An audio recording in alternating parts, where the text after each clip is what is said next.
The idea of manifestation can be traced back to the 1800s, but it's recently gained newfound popularity online.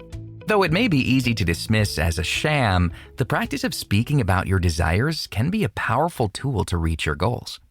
Doty says the technique that's often associated with manifestation is to utilize your sensory organs, eyes, ears, nose, tongue, and skin, to rewire your brain.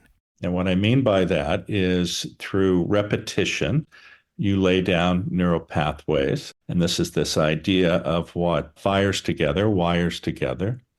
And so I would make lists of what I wanted and write them down. Then I would read them silently. Then I would read them aloud. Then I would visualize myself being in that position over and over and over again.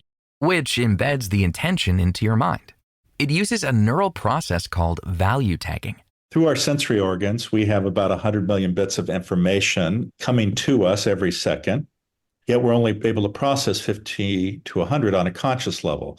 The vast, vast majority go to maintaining homeostasis of our bodily functions. But on a conscious level, you have the ability to embed consciously thoughts into your subconscious. When you daydream or mind wander, you activate something called your default mode network. And this is self-referential, and it paints a picture of who you see yourself or want to be or what you want. And once you do that and you have a definition of what it is you intend or see yourself as, then this activates something called your salience network. The salience network helps the brain filter and prioritize information. By constantly envisioning what you want, the network is alerted to focus on it. Doty compares it to a filing cabinet and a bloodhound. You are able to place your intention into the filing cabinet. The bloodhound looks at the filing cabinet and then is constantly activated to run around to see what it might be possible to help you manifest.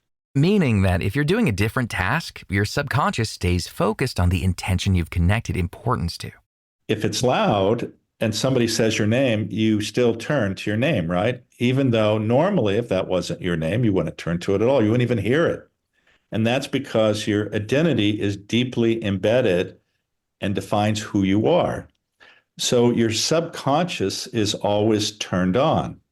And so if you value tag correctly, your subconscious is always on the alert to activate your consciousness to actually manifest it.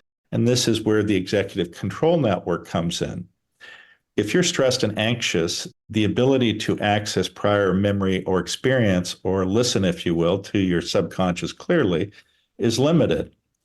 If you're in the right mental state, or if you're in the parasympathetic nervous system activation state, then you're attuned to this, and actually that acts as the CEO, if you will, to make it happen. Doty says that manifestation often gets confused with the idea that the cosmos has deemed you worthy or that the stars have aligned. The reality is that there's no external factor that's granting your deepest wishes. This practice, at its core, is focusing enough on what you want that you begin to recognize the opportunities around you. You still have to put in the legwork, but the true power of manifesting is all in your head.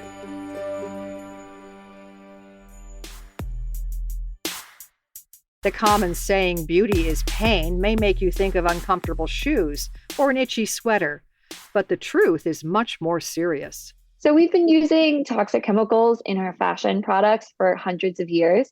Everybody's heard of the Mad Hatter. That's because hatters used mercury to make men's hats. And I mean, a lot of mercury, like 1% weight of the hat when they were tested recently, which is crazy. And then chemists invented a new color green that was based on arsenic. So people were wearing ball gowns and wreaths with green arsenic pigment. One young woman who was making these wreaths actually ended up dying from arsenic poisoning. That's Alden Wicker, award-winning journalist and author of To Die For: How Toxic Fashion is Making Us Sick. After using mercury and arsenic, chemists created fossil fuel dyes using coal tar. Wicker says this invention propelled us into a new world of chemistry, leading to the creation of contact poisons. There was shoe blacking that would poison people within a few hours when they put it on their shoes and then went out dancing in them. We've been doing this for quite some time, and people would have reactions to their fancy striped socks where they'd get stripy pustules across their ankles. And our fashion today isn't much better. Various studies, including a 2022 paper published in PLOS ONE, have found toxic heavy metals in our fabrics. These include lead and cancer-causing metals such as cadmium and chromium. Wicker says BPA, which is classified as an endocrine-disrupting chemical that interferes with our hormones, is also commonly found in workout gear, like sports bras and polyester spandex socks. We want to think that we've learned our lesson, but a lot of these things have been voluntarily phased out. And when things are being made in countries with really lax regulations, it's actually not illegal to put these things on clothing and sell it to adult consumers in the United States.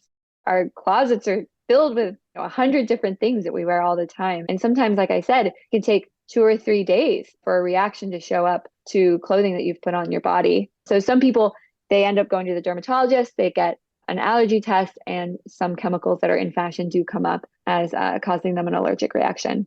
In researching her book, Wicker discovered that having constant contact with clothes that cause allergic reactions can spiral your health problems.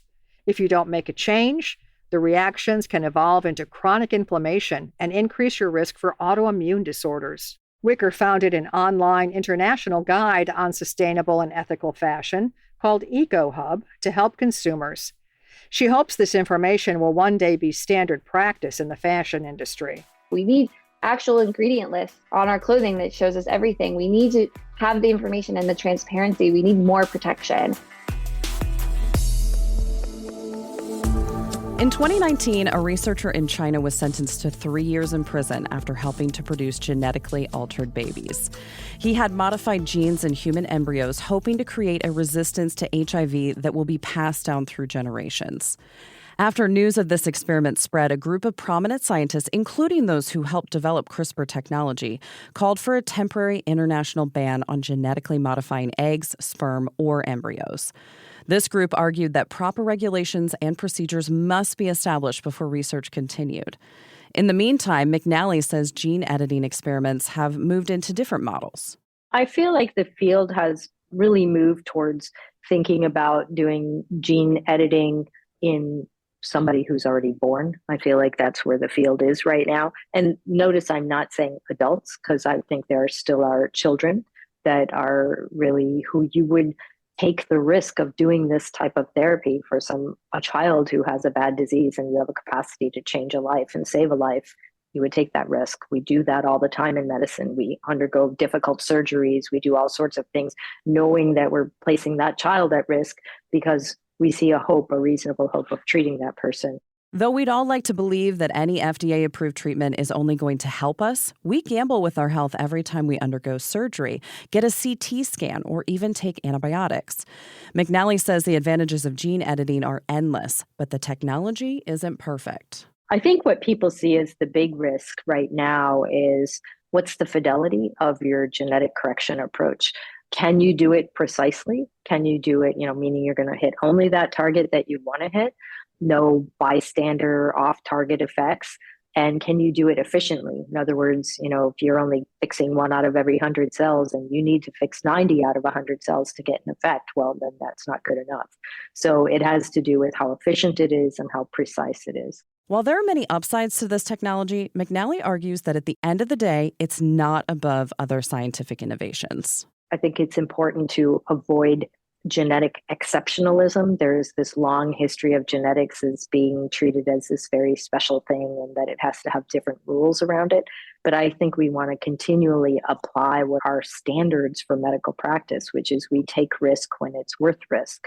And it depends what that benefit is. However, McNally says there is one case in which genetic exceptionalism applies, and that's when gene editing can potentially alter the outcome of future generations. So you may not be changing just that one person in front of you. You could be changing future generations.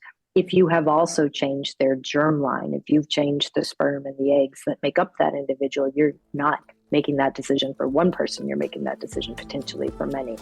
And that is different than anything we've ever had to deal with before. So that's why it's not like anything else.